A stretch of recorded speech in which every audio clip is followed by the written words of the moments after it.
In this video, we are going over some football drills for beginners, some essential football drills for new players. Now, although these drills are for beginners, these are drills I still do, players at higher levels still do, so they will still be beneficial for those of you who are beyond the beginner level. But these are always drills you should brush up on, and I really believe you should start working on, even if you have to do them slowly, from the early stages of your career or when you start playing. So whether you're a kid, you're just starting out football, it doesn't really matter. So let's get right into it. Now, of course, you knew I was going to start with this, but every player can benefit from doing juggling. Whether you're a beginner or even at the pro level, this can really help your ball control. Now, as a new player, if you are a very new player, you are a beginner, you want to start out slowly. And a drill you can start out with is just throwing the ball down to one foot and then popping it back up to yourself and doing that for both feet. When you get a little bit better, you can pop it up from one foot to the other. And then once you're even better than that, you can try and do some continuous juggles. Now, there isn't much to say here except to go out and try this, and you'll get used to the feel of the ball. You'll get used to what works and what doesn't.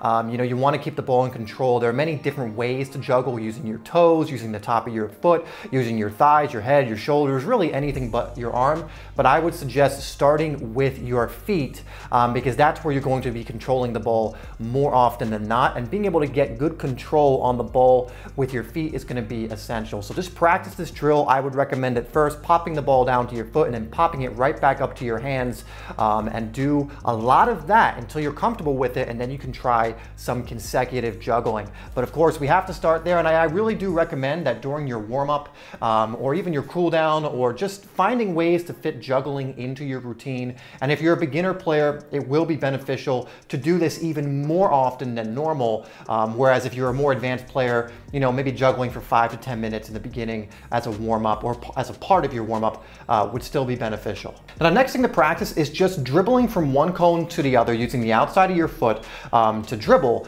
just at a nice, easy pace. Obviously, dribbling is going to be one of the most important skills, and we're going to go over a few different drills, but you need to be able to dribble in a straight line first. Now, of course, you don't want to just be able to dribble in a straight line.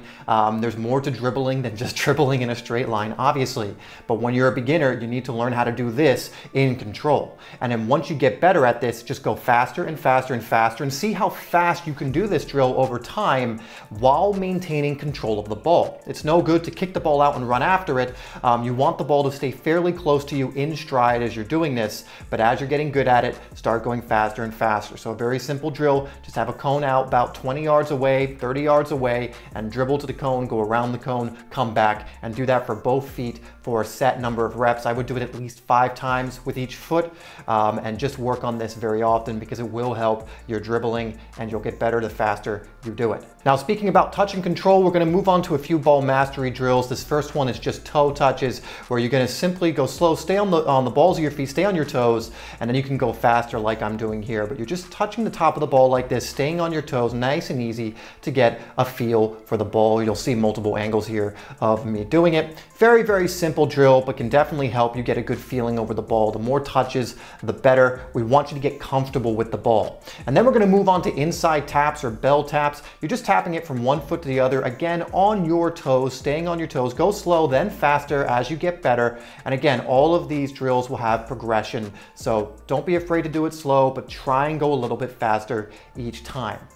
And then the last one I'm going to give you is simply called triangles. This is the hardest, so take it slow. So you're going to drag it back, push it, and then push it out. So look at the movement I'm doing here. You can see I'm doing a little bit too fast there, but you can see you can move up to faster and faster as you get better. But you're essentially dragging the ball back, hitting it from one foot to the other, and then pushing it out in front of you, and doing this on both sides. All 3 of these ball mastery drills will help you gain more mastery over the ball as you progress. Now I want to give you some simple passing drills you can do against a wall or with a friend. This is 2-touch passing with the inside of your foot. You can see me doing it with my right foot here. You're just passing it against the wall, controlling it, and then passing it back with 2 touches. Now go at your own pace, but try your best with whatever level you're at right now. But this is going to be great for your control. This is one of the most common movements you're going to see in the game, is just controlling the ball and then passing it with the inside of your foot. So it's always worth working on this even as you start to get better and you're no longer a beginner.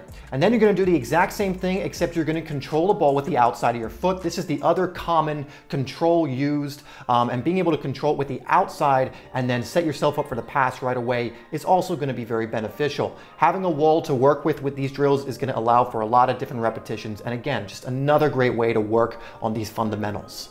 Okay, we're gonna move on to a few different harder drills now. So we're gonna do some cone drills. Now you can see me going a bit quickly here, but I will show you what I want you to do at a more slow pace. Now again, all of these you're gonna be doing differently. I've been playing football for many years, so I can do it a little bit quicker, but you can slow it down. And in fact, I encourage you to slow it down, focusing on control, getting these movements down. So don't be intimidated if you're looking at it and going, I can't go that fast. It's okay, you're not competing with me or anyone else. You were just aiming to get better yourself each day. And so you can see that I'm doing a few different movements through the cones here, and I'm going to give you actually right now a more slowed version of this. And so here are the movements I want you to focus on, just going through the cones slowly with your right foot and also your left foot, and then both feet. Now again, take this slow, keep the touches pretty close. As I'm doing here, make the cones a little bit further apart so that you're helping yourself out here, but still do it to the best of your ability, challenging yourself.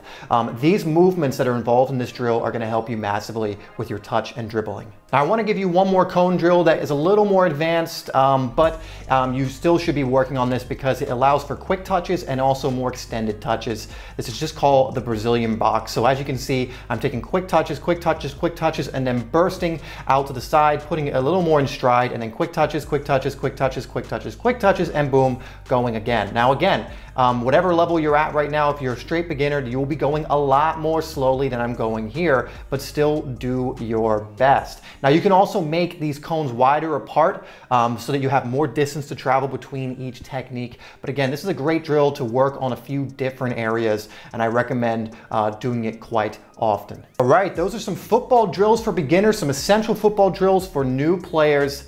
Ultimately, guys, you know, the more you work on these, the better at them you'll get. We've given you some things that have to do with control, dribbling, passing, ball mastery, and so on.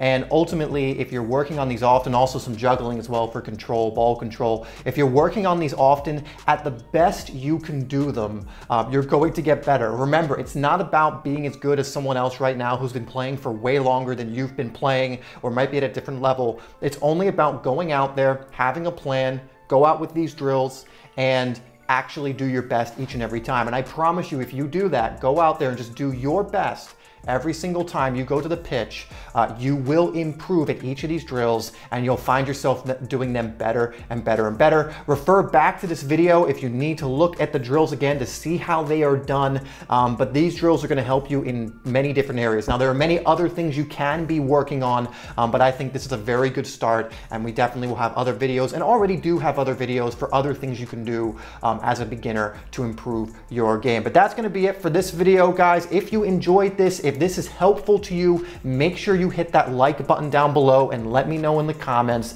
Thank you so much for tuning in, and I will see you in the next video.